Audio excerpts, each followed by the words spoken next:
Today, we're digging into one of the most overlooked pieces of your health, and that is your nervous system. We're going to talk about what it is, how it affects your hormones, how it's linked to symptoms like fatigue, anxiety, mood swings, and even weight gain, why nervous system dysregulation is oh so common, especially for busy, high achieving women, and what you can start doing today to support it. So let's dive in.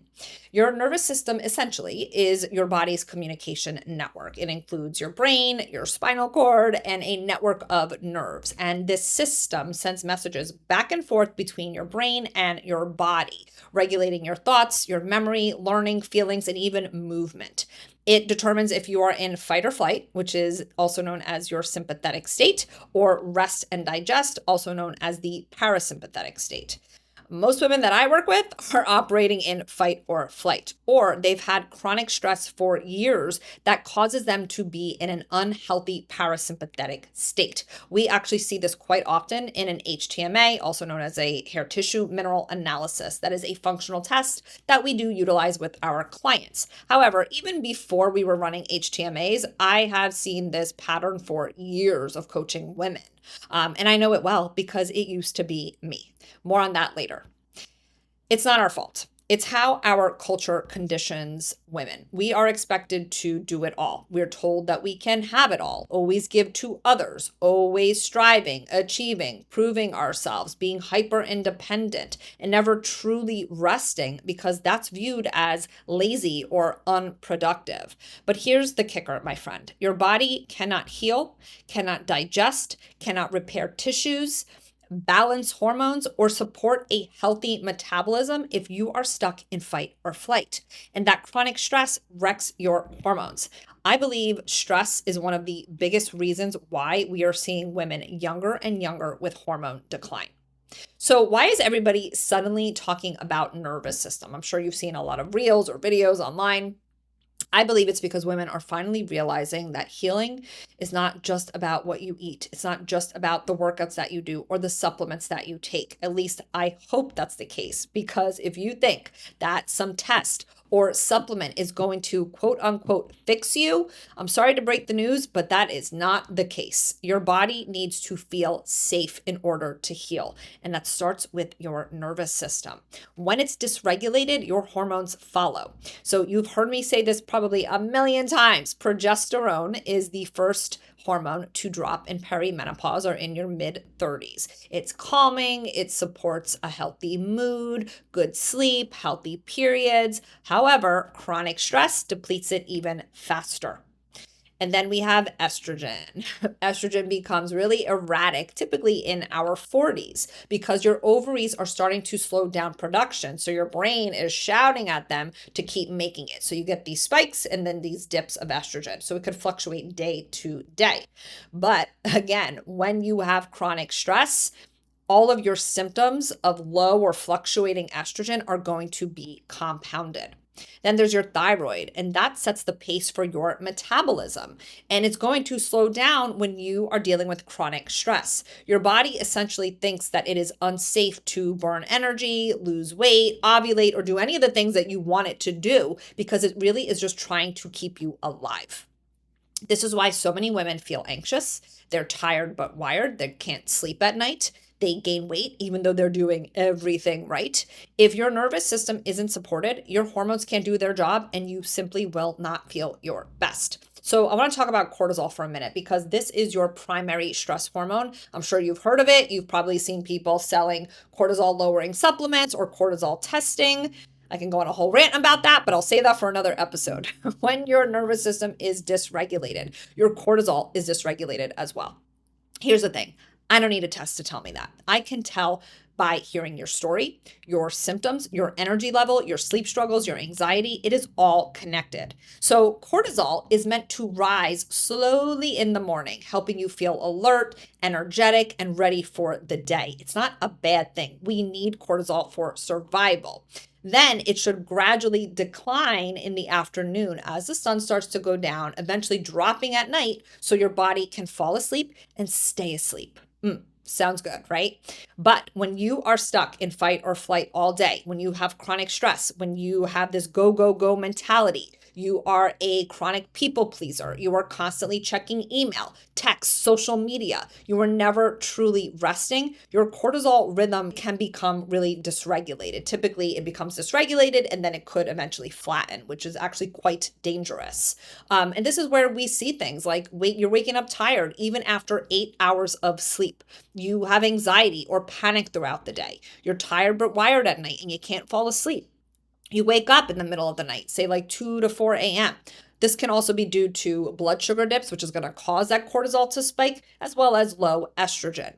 And then there's belly fat. A lot of us, myself included, have that belly fat that won't budge. That was actually one of the things that I started to notice probably when I turned 40. I was like, what is this? Where did this belly come from? Because I'm pretty small, and then I got like this belly. I believe, yes, perimenopause played a role in the hormone shift, but I also believe that it was because I was overdoing, overgiving, overfunctioning, living with chronic stress. So if you are wondering why your workouts aren't working for you or why you feel exhausted but you can't sleep, it may be that your nervous system really is stuck in survival mode. So I want to give you an easy way to start to regulate your cortisol pattern. And that starts with your morning routine. So when you wake up in the morning, instead of reaching for your phone like so many of us do, I want you to get up and go outside. You don't have to go for some long walk or do anything crazy, but maybe you go out on your balcony or your patio, or you just go for a short walk or sit on your front stoops, whatever you have to do to get natural light in your eyes.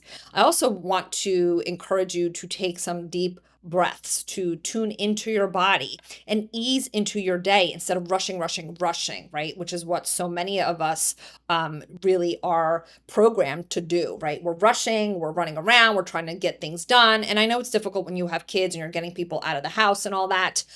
You do the best you can, okay? Then I want you to minimize screen time, especially at night after the sun goes down. Our bodies are not meant to get all of this artificial light. So get outside as often as you can throughout the day, preferably without sunglasses to get that light in your eyes, and minimize technology and bright lights at night. In a nutshell, you want to follow the rhythm of the sun. It is that simple. Now, I do want to acknowledge the role that trauma plays in our nervous system. When we hear trauma, we often think of big dramatic events, but trauma can be anything that overwhelms your ability to cope. And if you grew up in a home that felt unpredictable, chaotic, or emotionally unsafe, like I did, your nervous system learned early on to stay on high alert. I lived in fight or flight for most of my life without even realizing it. I grew up with an alcoholic father who made me feel unsafe. There was a lot of arguing between him and my mom, a lot of unpredictability, financial struggles. We almost lost our home, so I always felt unsafe. And I became, quote unquote, the strong one in the family, the one who kept it together, the one who defended my mother and my sister from my dad. I didn't ask for help. I didn't cry. I just kept going because I identified as the strong one, right? Because a lot of times family members would tell me that. And that carried throughout my entire life. I could not break down. I could not show emotion. I had to be the strong one. I had to keep my shit together at all times. Well, you could imagine what that does over years and years and years, right? Not a good thing. It causes a lot of inflammation. It causes perfectionism. It causes a lack of vulnerability and willingness to receive and ask for help and ask for support.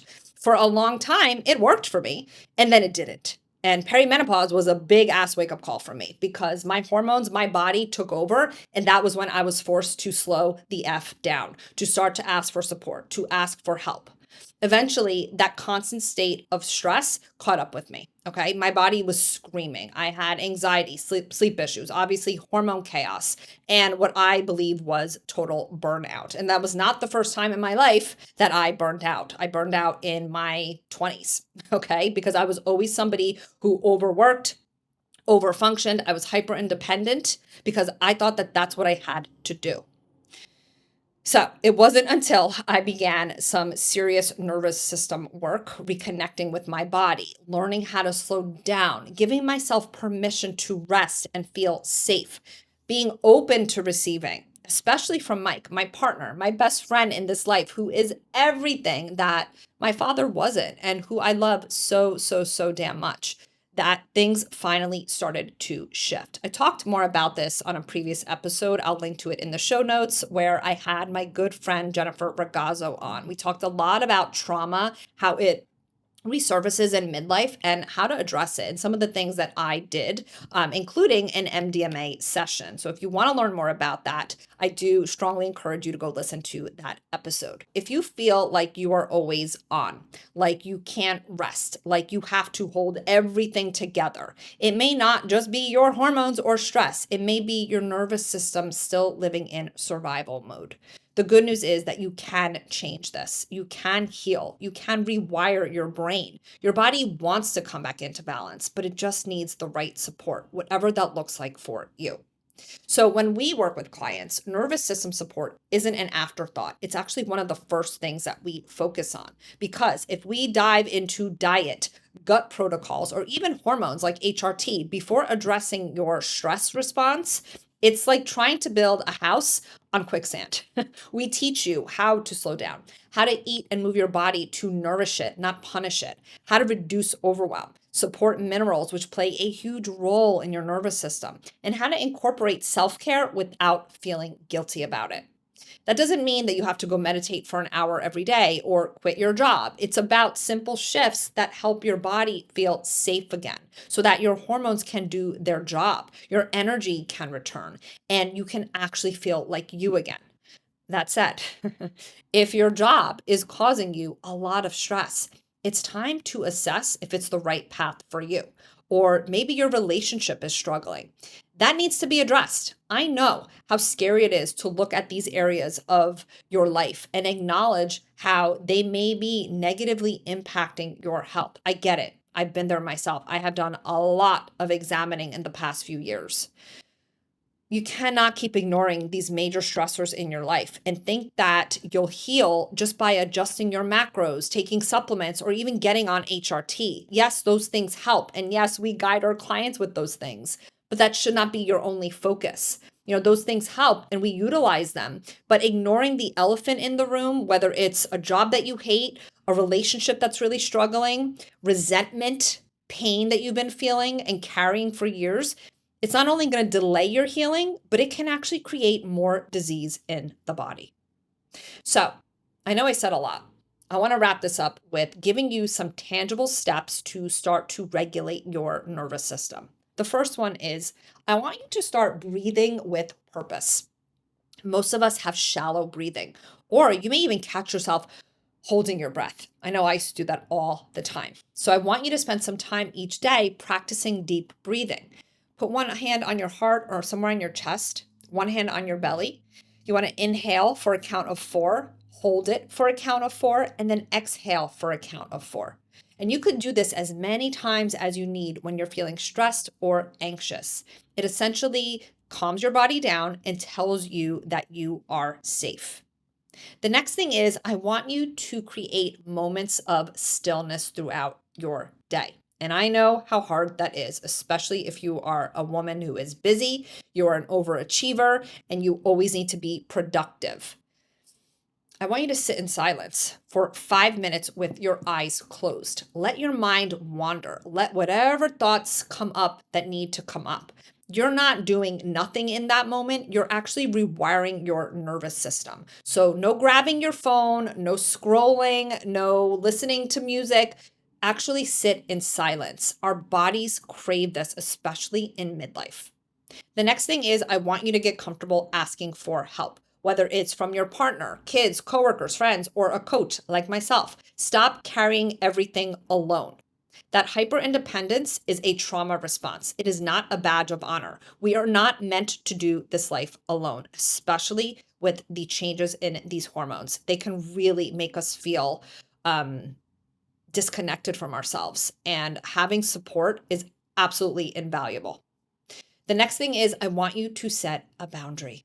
Say no to something that drains you, whether it's scrolling Instagram, going into a Facebook group filled with women who are just complaining about their health, or saying no to a demand of your time. Stop volunteering for every damn thing. You can only do so much in a day. Your health truly does depend on it. And then the last thing is I want you to come up with a mantra that you repeat daily. There's something called neuroplasticity. It is the brain's ability to change and adapt in response to new experiences. So a simple mantra can help improve neuroplasticity by promoting the formation of new neural connections in your brain. How cool is that? This can lead to improved cognitive function, increased creativity, and better emotional regulation. So one that I say to myself is, I am safe, I am provided for, I am loved. I am safe, I am provided for, and I am loved. That's very personal to me and some of the things that I have struggled with over the years. Maybe it will help you, but if not, create one that is personal to you, whatever it is that you're struggling with. If you don't feel safe, if you don't feel loved, if you don't feel heard, if you don't feel seen, flip the script, okay? Whatever you think, whatever you believe, your body is going to respond to. All right. I want to encourage you to rethink the idea of slowing down, that it's not lazy. It's actually quite powerful. Rest is a strategy, in my opinion. It's what allows your hormones to do their job, your gut to repair, your thyroid to function properly. When you keep pushing, your body pushes back with anxiety, sleep issues, mood swings, weight gain, and all the other life-altering symptoms that many women experience in this phase of life. It's not just your hormones. Your diet, your lifestyle, your mindset truly all matter. So if you'd like some support with this, I've opened a few spots for Perimenopause Intensive. That is my 8-week private coaching experience for women who are ready to cut through the noise and take bold action. This is ideal if you are short on time, but you are committed to change.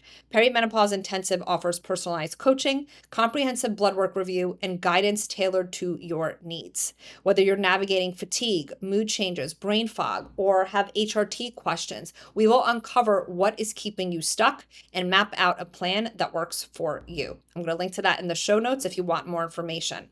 So if this episode resonated with you, please do send it to a friend who needs to hear it. Please leave a rating, review, and remember, healing is possible when you prioritize it. Thanks so much for listening, and I will see you soon. Hey, before you go, if you want to know the 10 things that I do every day to improve my energy, mood, and maintain a healthy weight in perimenopause, grab my free resource, Perimenopause Daily Checklist, via the link in the show notes. You'll learn my daily morning and evening rituals, how I reduce overwhelm and get stuff done, how to structure meals to feel good, and much more. Perimenopause doesn't have to be such a struggle. Let's flip the script so you can feel and look your best. The information provided is for educational and informational purposes only. I am not, nor do I act as a doctor or any other medical professional. I am not providing healthcare, medical services, or attempting to diagnose, treat, prevent, or cure any physical, mental, or emotional disease or condition. The information shared is not intended to be a substitute for the professional medical advice provided by your own medical or mental health provider.